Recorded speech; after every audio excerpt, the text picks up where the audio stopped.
cái min hi Joshua hàng sinh cái hin càng phúc trinh phong cái hin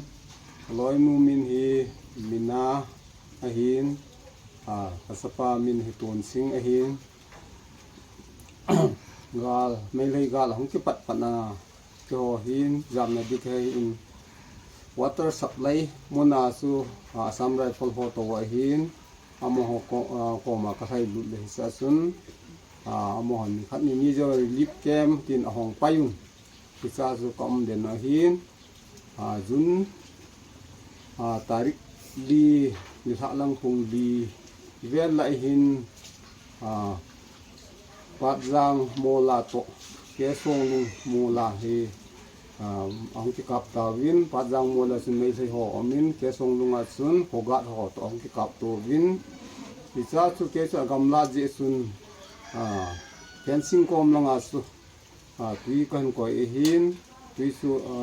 anh này lâu dễ su tuy su cái độc đút lệ spend na hi water supply indan sung at su cái lối nu to cái sapa su mà hin cái kahung su kasapas galai hin mu chun papa tin ni ve hong ki somin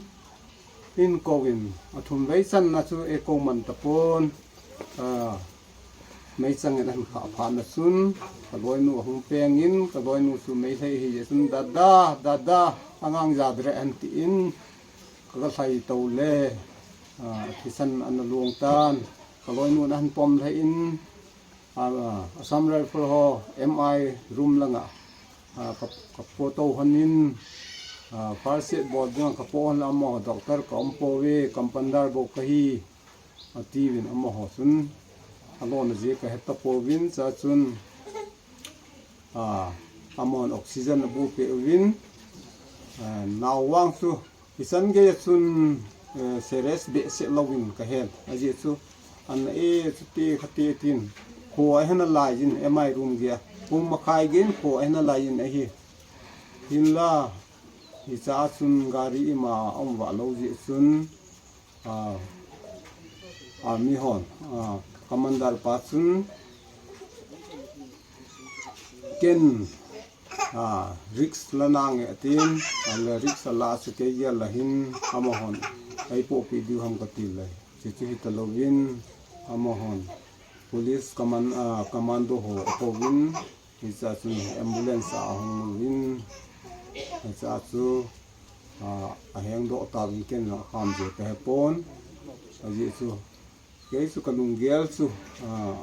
boy be sen ko ka hello tai si phan te si pon te ti yong am thei ta pon isa chun kaloi nu aloi nu mei thei ma khat ligia ki ti khat phong phong ti ho khat